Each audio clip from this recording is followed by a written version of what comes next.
my old lady. I was born in Rotorua Hospital because my old lady was locked up in Rotorua. So both my parents are locked up. They're co-offenders, brother. I went to prison and started prospecting when I was 17. So in the youth unit of my career, I had to make a change, and that change was to go clean, brother. I ended up going and signing up at the Polytech here in Rotorua, and I ended up doing a 2-year diploma in music. All that talk to my gang pull up, and we pull up, and they all dip. Yo, it's your boy King Dave here, and this is the Fallon Show. Hope all is going well. How about you introduce yourself, brother, and where you're from? Hey, what's up, everybody? My name is Temm Dogg, and I'm from Rotorua. Yeah. Temm Dogg from Rotorua, bro, to Vegas. Much love, brother. Thanks for jumping on, man. Oh, good, brother. Thanks for having me, brother. Yeah, so Temm Dogg here, man. He's actually a rapper and that. So Mob Music, hey, brother. Is that the label too, bro, or is that like the? Yeah, so that's what that's just something that I've been working on for a few years now, brother. It's not actually an official label, but it's something that I'm working towards. All right, nice. So Mob Music, yeah. So the brother here's from Rotorua, getting into the music stuff as well. Go check him out on Mob Music, Facebook, YouTube. Go have a listen to his music, man. He's copped, over 2 million views on his YouTube stuff. So he's getting out there for sure. But obviously he does have a story of what's led him down this path to the whole rap music thing. Being Mob Music, the bro is a patched member of the Mob here. So he's definitely just representing for his brothers and trying to show them a different path, trying to turn a negative into a positive, man, which is what we're all about on this show. Definitely, brother, definitely. All right, brother. So what can you paint a bit of a picture of Rotorua, man, Rotorua, Vegas, and what it was like growing up there for you? Well, it's definitely a beautiful town, brother. Well, I've spent most of my life here, brother, but I've actually lived in other places as well. I remember growing up in Rotorua a little bit as a kid, down to Hawke's Bay and Hastings as well. Taupo, another place I remember growing up living, and but most of it here, brother, and majority of my teen years and most of my 20s in prison practically. So I always acknowledge that because that's a huge part of the story too, brother. It's just a part of our lives, man, and it helps reach out to brothers and sisters and the area I'm familiar with, bro. I grew up in Rotorua, so I know the area pretty well, Rodas and that. Yeah. What sort of contributed to the moves around and all of that, bro? Were you staying with different people or just? No. So when I was younger, about 4 years old, my father was working in the bush over in Rotorua. And so I just remember staying over there, and for those reasons. But when we moved to Hastings or to Taupo, that would have been when I was about 8 years old. When my old man went back to prison, and we basically had to go and live with our families and that in Taupo for about 2 years, and then moved down to Hastings for a couple more years, and then came back when he got out. How was that for you, bro? Sort of, your old man going to prison. How was that for you as a youth? Well, when you're not only a youth, because it was quite normalized for me anyway. Like unfortunately, because I was born in 1990, brother, and my old lady. I was born in Rotorua Hospital because my old lady was locked up in Rotorua. So both my parents are locked up. They're co-offenders, brother. So I was practically born like. Yeah. Unfortunately, in the system. Unfortunately, yeah. And then it's just been like that. Every time I went to prison, we had to make moves to better suit us in terms of comfortability, brother. Yeah. So from there, brother, I mean, how did that progress for you into your teenage years? So you ended up moving to Rotorua and sort of spending your time there? Yeah. So when he got out of jail, which was 5 years later, so I would have been about 13, I think. Yeah, when he got out, and I moved back with him, and that was when I was first exposed to the mob, practically, brother, like properly. Like I do remember the mob briefly growing up, but I didn't understand all those things at the time because it wasn't, first of all, it wasn't new to me, and secondly, it just didn't stand out as something that I should have been worried about or concerned about or anything like that at the time. But not that I ever was, but when I was 13, I suppose I was more mature enough and old enough to understand that it was a gang, and one in which yeah, one of which I admired and still do. Yeah, yeah. Also, was your dad a member as well, or? Yes, brother, he still Oh, is. okay. So yeah. Oh, yeah, yeah. So growing up, was it common to see like uncles and that sort of, or like was it ever pushed on you, brother? Like, or was it Nah, just? I was actually quite the opposite, brother. Like Yeah. yeah, I tried to join the mob when I was younger. But my father, he actually he didn't want it for me, brother, because he didn't want me to go through the things that were inevitable, especially back then when the expectations were quite high in order to become an official member. He didn't want me to go through that, and I didn't understand it at the time. But now that I have kids, I do understand where he was coming from, and I'm glad he did have that sort of an I'm glad he did like sort of think like that. But in the end, I ultimately just went my own way about it and introduced myself to the mob, and I went to prison and started prospecting when I was 17. So in the youth unit in Waikaria. Yeah. Oh, so what was that? What was that like in Waikaria, man? Like, did you know anyone going in there, or? Oh well, not where I was because I was in the youth unit. So when I first went there, like only people that I knew from there were the people I knew in the juvies growing up. And yeah. Well, what is juvie like here, man? Like in New Zealand, bro, for like Australian viewers and that, what was it sort of like going in there? Like, were you sort of like, What? even though you weren't a member, were you sort of like representing or like? Yeah, definitely. Yeah, I went there when I was 14, my first time. Yeah, well, that was back in 2005. Sorry, 15. I just turned 15.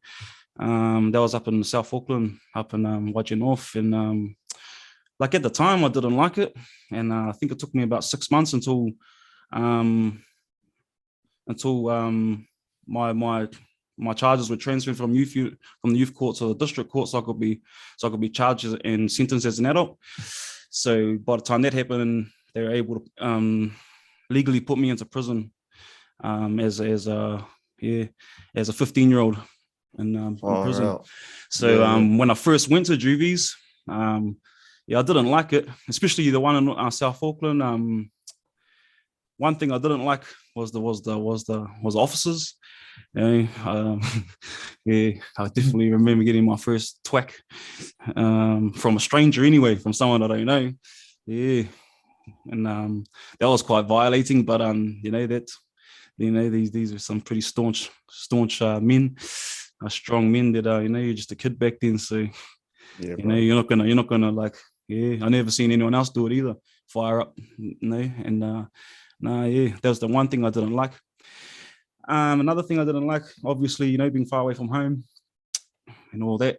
But other than that, I got treated pretty good, good food. As long as you can either get along with the other G's back then. Yeah, back then all the young G's that were in there back then, they're all OGs now. Like, how was it for at Waikaria, man? Like, I've heard stories about Waikaria, man. Like, not Yeah. that you like the main prison anyway.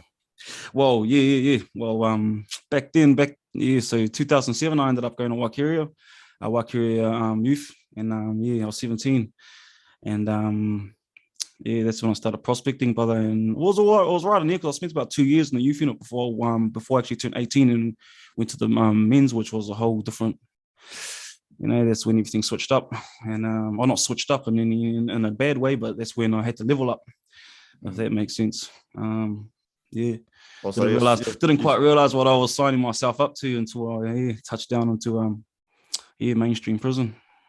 yeah. So, well, so you've done a bit of time then in the institutions beforehand, before that, you know what I mean? So, sorry, bro. So, like, can you speak at all of what it was like in mainstream prison, bro? Like, say for you, like for someone just walking in there, like, do you got to be affiliated, bro, or like, do you got to know someone and things like that? Every prison's different, brother. In New Zealand, anyway. If you can if you can be yourself and hold your ground and be respectful, most of the time you become respected at the same time, as it's a give and take sort of thing. But other than that, it just depends, yeah, who's in charge, I suppose. Yeah, yeah. So were you getting into music at this point, bro? Like any sort of rapping or things like that? So that's where I started, brother. Yeah. Where most of My us first, start, writing raps and all that. definitely, brother. My first rap I ever wrote, brother, was up on YJ North. They had a studio up there. Yeah. So that was cool. Well, so when you went to prison, how long did you end up doing in there, bro? And like, did you get out still prospecting and things, or? Definitely, brother. So, yeah. So I ended up getting out of prison when I was 20. After that, so I got So by that point, you spent like a few years behind four and a bars, half. huh? Yeah, 4.5. Brother, was my first time in prison. 4.5 years. Yeah. Oh, sorry, I got out when I was 19. Sorry, just turning 20, and I was still prospecting, brother. And but back then, I ended up in like a bit of a cycle. Like I ended up hooked on meth, smoking pee, brother, and yeah, I just ended up in a cycle of pee, crime, and back to prison again. And I did that cycle for a good 8 years after that. After that leg, after that stint, yeah. How was it for you? Like aside from that, like how was it getting out of prison, man? At that time for you? So like at that Probably point, the most confusingest time of my life, brother. like had you ever touched pee before that, bro, or was that Yeah, sort of like, oh yeah, it had already affected me beforehand, and that's how I ended up in prison to begin with. Yeah, I ended up smoking pee when I was quite young, and yeah, got arrested for aggravated robbery and possession of firearm. And I could talk about it now because it's all done and dusted. But it was practically just to consume the drug, brother. Yeah, I didn't have any other goal other than to do that when I was doing that. So yeah, so when you got out, bro, so confusing time, huh? It was confusing in a way where, many ways, brother, many ways. First of all, like, yeah, I wasn't, when you think about it, like 4.5 years ain't that long, but a lot had changed in that time, yeah, a lot had changed. And I didn't know anything about life, really. Like, yeah, I didn't know anything, really. All I really knew was everything that I'd been taught and everything that, that was going on in jail. So I got out. I call it institutionalized anyway, brother, because Yeah, bro. only reason why I say that is I wasn't comfortable out here, and the thought of getting locked up made me feel more comfortable. So if that's not institutionalized, then I don't know what is. And that's ultimately what ended up happening, brother. I didn't spend much time out. So like well then how did sort of music become more part of your life with mob music and that kicking off where like what you're doing now, when did that path start for you? So what happened is when I was in prison, I wrote 2 albums, brother. And and what I mean by that is I wrote about 50 songs,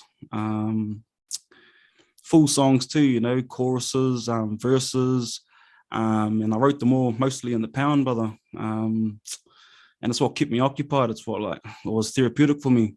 Well, can you explain what the pound is, Butler, for Aussie viewers? So I'm not too sure what they call it over there, but the digger, where you go, the hole or whatever I don't know, I'm not too sure what you might call it over there, but yeah, the pound is isolation. Yeah. Directional segregation, which means you'll probably be familiar with that.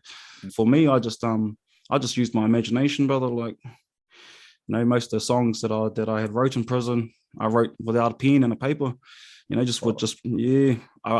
Songs.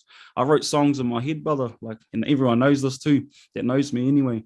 Even when I got transferred, was my favorite times to write a song in my head. When I'm sitting in shackled up in a cage, getting transferred from one prison to the other, going through different cities, and got about a good 10, 12 hours to think. And I don't like thinking about how hot it is, or how much I need a piss, or fucking everything else. I just like to focus on you. That's how I write my raps, brother. Yeah, and most of them are not written down. So all right, so you started writing your music inside, and then Yeah. so what happened? Then you got released, and then started putting it on wax. No, well, yeah, after I had written my all these tracks, um, you know, the dogs used to be like, oh, the brothers say, my dogs used to always like tell me, like when we in the yard, dog, bust us a rap, dog, you know. So it was my job almost. Like, yeah, I entertained them in the yard. Like I could do it for an hours, brother. Straight up. Yeah, and different song after song.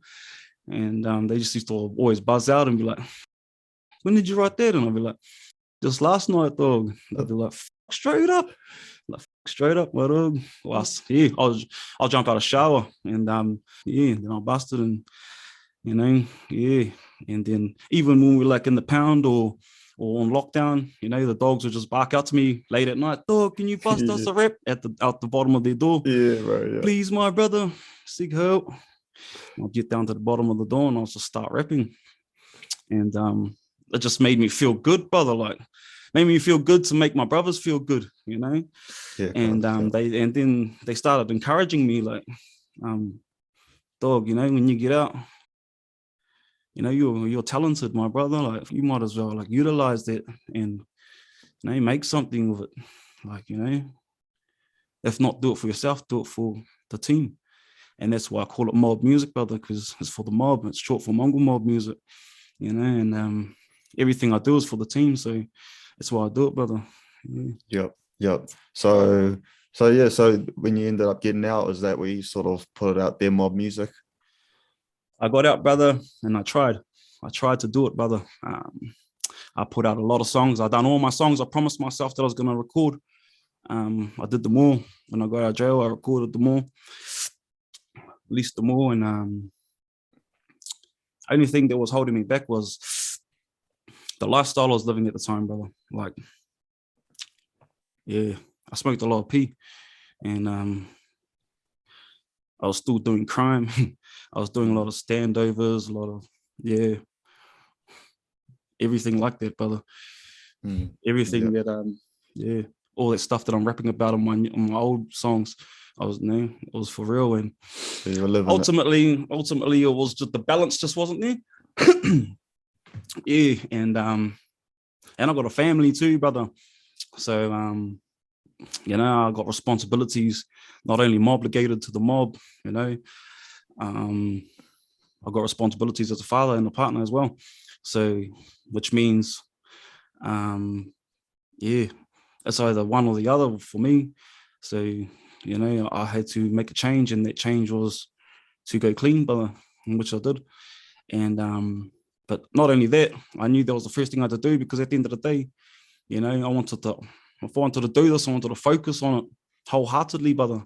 I just didn't want to be half-hearted, and hence the reason why something had to give. And I'm glad I did, because it put me in a mindset where I realized now it's time to educate myself. And that's what I did, brother.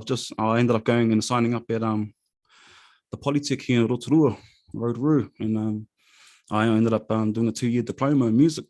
And nice. For that 2 years straight, I just focused on that diploma. And a lot of people counted me out, brother, because if you knew me before all that, before my dream, before the vision, you would know that I didn't really have care for a lot of things. Not even about, like, it's hard to say, but even like my kids in there, like, I put the mob before everything, and I still do, but I do it in a way where it's just as important as everything else, not more important. It's equally important, just to create that balance. But back then it was way more important than everything else. Nothing else even came close to it. So I had to find that balance again, brother, and I'm glad I did. And once I had that balance, I knew, because I knew nothing about the industry, brother, and I knew in order to equip myself with the knowledge, I had to go and educate myself, brother. And I knew if I can put myself, and I knew it would be uncomfortable, but then it was uncomfortable at first, but in the end, I was able to Prove the haters wrong. yeah, not only that, just utilized all the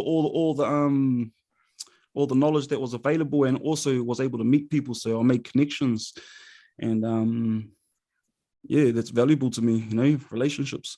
Yeah, for sure, man. Networking Mm. is important, bro, in this world, man. They don't teach that enough in schools. Like, bro, like, yeah, that would have been crazy, man, for you go into like polytech, man, after the life you've lived, like sitting in the classroom and that, bro. I would have been out of it. Oh, brother, yeah, I wasn't even going to go, to be honest. I didn't go the first day. Yeah, I didn't go, and then it was the second day. I still was hesitant, but yeah, something in me just, yeah. At the end of the day, I'm quite a curious person, so if I want to know something, I'm going to usually try and put myself in a position to find out. And I'm glad I did too, brother. Yeah, nah, good on you, man. So, so after that, man, so like, when did you start? Well, then did you go straight back to recording at this time, or were you already recording during this time? And Yeah, so I had a goal to create a trap album. And I was a little bit left behind because everyone's already like streaming all their singles on Spotify these days. But I didn't really care, because when I was in jail, I always had my favorite albums, and I always promised myself one day that I was going to have an album to send to my brothers one day. And that was what my ultimate goal was going into that first year, was just to release an album. And I didn't know how to go about it though, but I didn't know anything at all. And I was able to do that, brother. And I'll send you one. Here it is here. Mob Music, the album. the album, so yeah, send us that, brother, if you can. Yeah, I definitely will, brother. Yeah, man. Yeah, so it's that's got your first album there. it's got 14 tracks. Yeah, this is my first album, brother. It's got 14 tracks. They're all trap music, brother. I just So wanted something different. are those part of some of the songs that you've released on YouTube with the videos and that, or? No, these are oh yes, one of them are. So this year I'm working on a few albums, brother, and yeah, the music Well, that you see where on, can you cop that album, bro? Can anyone buy that somewhere, or? yeah, on my business page, brother, on Facebook. Oh, okay, yeah. So Yeah, Mob Music on Facebook, go check it out brother. again. You can get the album there as well. So yeah, I was on my first year of my doing my certificate for music, and yeah, I met just happened to meet one of the other students that was at Polytech, and he was working on must have been media arts or something like that, and there he had all the equipment and was looking for somebody such as myself to be able to work with, and I was looking for somebody like him, for the same reasons. And so we done a couple videos together, and then yeah, the first actual video I did with my brothers in it, I reached out to a videographer from South Auckland, and he came down and done that one for us. Nice. So where did it progress from there, man? Like with the music stuff, has it been full steam ahead since then, or? No, not really, not since then now, because my priority was the diploma. So most of my energy and time was going into my study, and because we had it wasn't just like doing a diploma in music, it covers every single area, so I had to be sharp in all areas in order to pass the diploma. So most of my time was going towards my studies. But this year now that I'm now that I'm got my hands free, practically have been full steam ahead, brother. Like man, your channel's already taken off on Mob Music, man. I mean, you got over 2 million views on there, man. Like, that's a lot, brother. You know what I mean? That's heaps, bro. Like, hopefully you can get noticed, in the mainstream a bit more, bro. Yeah. Well, yeah, good things will take time, brother. But no, I'm definitely aiming. I'm thinking big, brother. But I'm willing to. I'm willing to. I'm not in a hurry, brother. And I'm patient, and I'm gonna just wait for my turn, and I'm pretty sure it's gonna come within the next decade. So as long as I keep doing what I'm doing, then yeah, as long as I keep improving as well. Yeah, for sure, brother. Shoot for the stars, man. It's the only way to aim, bro. Is way up high, mate. No.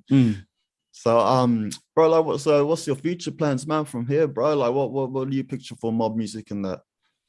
just make as much music as I can, brother. But right now, brother, I'm just in a waiting process. I'm trying to apply for well, not trying to actually. I've fully applied for government grants or for some government funding, so I can put together a proper studio, brother. And yeah, so it's looking good, brother. It's looking good. Yeah,